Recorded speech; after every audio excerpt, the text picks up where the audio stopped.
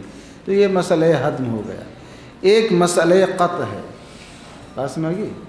چوری یہ سب پڑھ چکے ہیں نور انوار میں, سمجھ میں آ گئی بات. یہ سب جو چند مسائل ذکر کیے تھے نا, یہ سب وہی ہیں, پڑھائیں مسائل. وہ پورا 1.5 صفحے میں نور انوار میں ہی حدم والا مسئلہ ذکر کیا. انہوں نے نام الگ رکھ دیا ہے, 7 تفریحیں ذکر کی تھی نا انہوں نے, تو وہ اسی قبیل سے ہیں.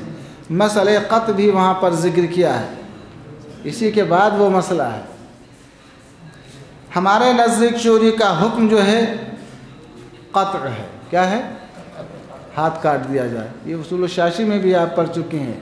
ینفی الزمان عن السالی, جب ہاتھ کاٹ لیا گیا تو جزاء بما کسبا, جو کچھ بھی اس نے کیا تھا سب کی جزا ہوگی. سمجھ میں آ گئی بات؟ وہ مسئلہ پڑھ لینا, اصول الشاشی والا بالکل وہی مسئلہ ہے, سمجھ رہے ہیں.